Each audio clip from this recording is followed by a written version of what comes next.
जब हम कहते हैं चलिए तो चलिए तो का बहुत ही अधिक महत्व है।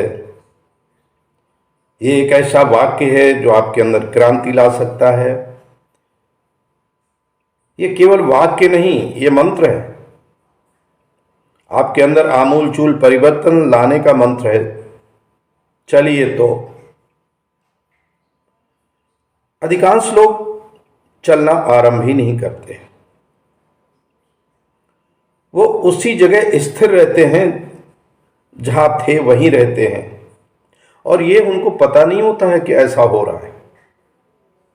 वो नहीं जानते हैं कि वो चल नहीं रहे। उनको तो लगता है कि वो बहुत चल रहे हैं, लेकिन वो चलते नहीं, वहीं गोल गोल घूमते हैं। चलना तो एक रेखा के साथ होता है, सीधे चलना, दाएं बाएं देखना जरूर, दाएं बाएं देख करके उससे समझना जरूर, मगर मोड़ना नहीं।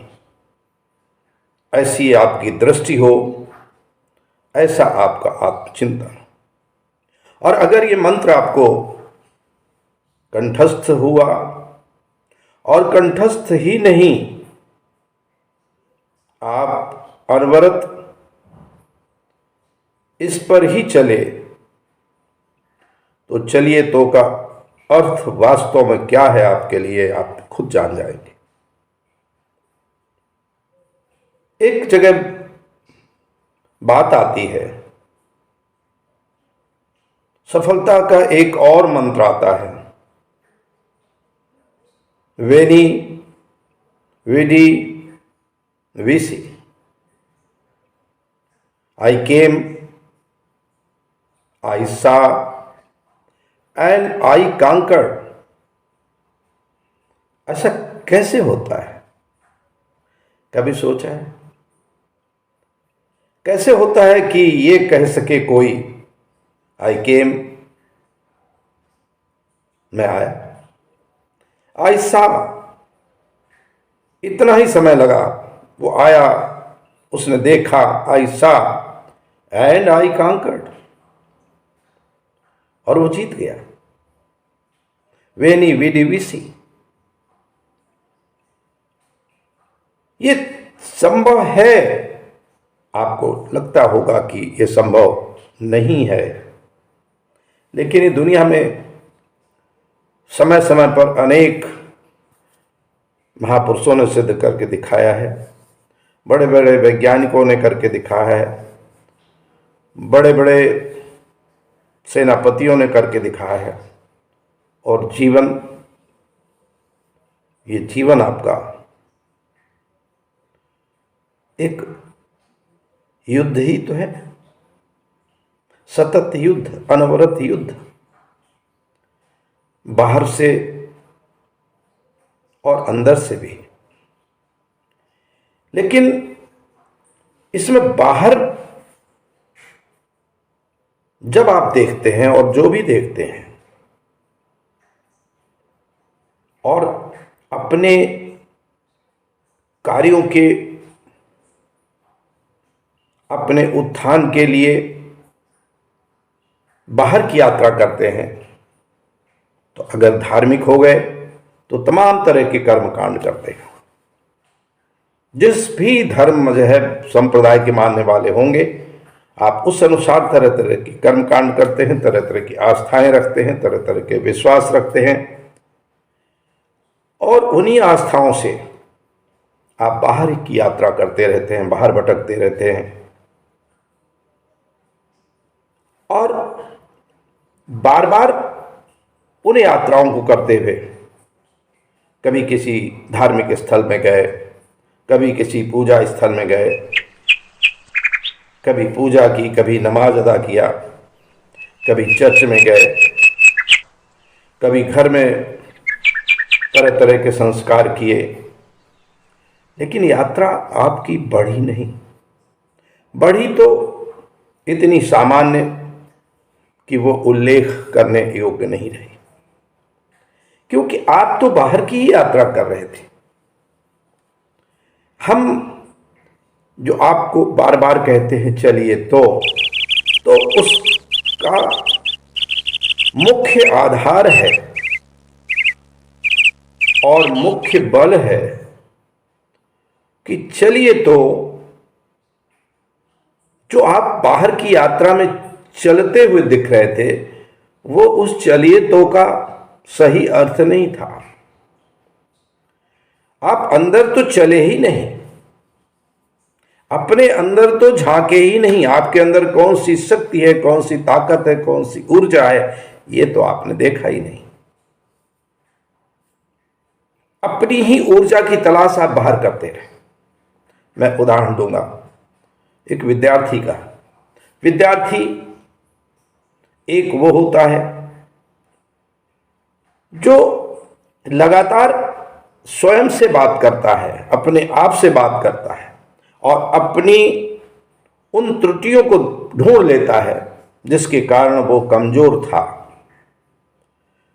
अपनी शक्तियों को भी पहचान लेता है जिन पर चल करके वो और आगे जाता है। अब उसने अपने अंदर की यात्रा की। वो इस पे नहीं डूबा कि बाहर कौन विद्यार्थी कैसा है, कौन अध्यापक कैसा है, कौन उसके माता पिता कैसे हैं, कौन पड़ोस में भाई बंधु कैसे हैं। उसने अपने अंदर की ही यात्रा की और देखा कि उसके अंदर नेगेटिव और पॉजिटिव क्या क्या चीजें हैं। नेगेटिव को उसने दूर करना आरंभ किया, पॉजिटिव को और स्ट्रेंथन करना आरंभ किया, और वो जो पॉजिटिविटी थी वो इतनी बढ़ गई कि वो ऊर्जा से ओतप्रोत हो गया।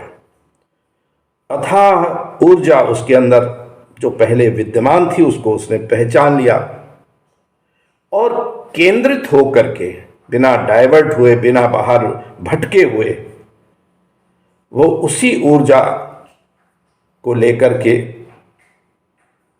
उठने लगा, बढ़ने लगा, चलने लगा और उसका सार्थक हुआ। उसने अपने आप से कभी कहा था चलिए तो, अपने आप से प्रश्न किया था, उसका उत्तर उसी को मिलता रहा। एक विद्यार्थी दूसरा भी होता है, दूसरा विद्यार्थी करता है अच्छा मुझे ये विषय पढ़ने हैं, अच्छा इन विषयों को दूसरा जो हमारा मित्र है वो कैसे पढ़ता है, हमारा जो सहपाठी है वो कैसे पढ़ता है, और हमारे विद्यालय में जो ये या हमारी कक्षा में जो ये विद्यार्थी हैं जो बड़े होशियार चलते हैं, जरा देखें कि वो कैसे पढ़ते हैं। हमारे अध्यापक कुछ तो अच्छा पढ़ाते हैं, कुछ अच्छा नहीं पढ़ाते हैं। फिर आपस में विद्यार्थी विद्यार्थियों से चर्चा करेंगे कि क्या करें, कैसे करें। परिवार में बात करेंगे, पुस्तकों में जो पुस्तकें उनके पास हैं उनसे मन भरेगा नहीं। फिर कहेंगे कि अगर इन पुस्तकों से, क्योंकि एक ही विषय के बहुत लेखक होते हैं, अलग अलग लेखकों की पुस्तकें पढ़ेंगे और इस तरह से वो भटकते रहेंगे और उनकी जो ऊर्जा है वो भटकती हुई ऊर्जा कभी विस्फोट नहीं करती है। विस्फोट तो आपने सुना होगा परमाणु बम का। जो एटम होता है वो इतनी सूक्ष्म इकाई है कि वो एलिमेंट्स से, तत्व से बहुत बहुत छोटी है, अंदर की इकाई है एटम। और जब एटम और एटम एक दूसरे पर स्ट्राइक करते हैं तब विस्फोट होता है और विस्फोट से परमाणु बम बनता है, अथाह ऊर्जा बनती है।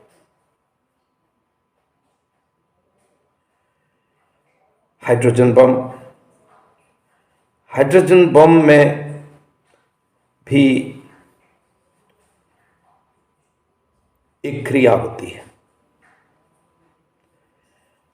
वो क्रिया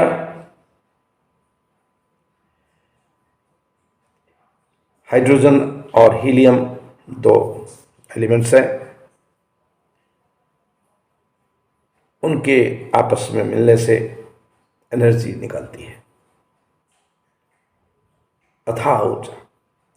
इस तरह चाहे एटॉमिक फिशन हो चाहे फ्यूजन हो, दोनों स्थितियों में बहुत ही अंदर तक की यात्रा हुई है। जब तक हम मॉलिक्यूल्स में भटक रहे थे, एलिमेंट्स में भटक रहे थे, कंपाउंड्स में भटक रहे थे, तब तक हम एटम में पहुंचे ही नहीं थे। तो इसलिए बड़ी सूक्ष्म यात्रा है आपको अपने आप के अंदर। तो मेरा संदेश है कि चलिए, तो वहां चलिए, वहां जाइए, वहां पहुंचिए और फिर वहां अंदर दौड़ लगाइए। ये ध्यान के लिए भी जरूरी है, मेडिटेशन के लिए भी जरूरी है, अंदर ही जाना जरूरी है, लेकिन ये आपकी उन्नति के लिए सबसे ज़्यादा जरूरी है। चाहे आप व्यापारी हों, चाहे विद्यार्थी हों, चाहे किसान हों, चाहे राजनेता हों, जीवन के किसी भी क्षेत्र में हों, लेकिन बहुत ही आवश्यक है कि वो आपकी यात्रा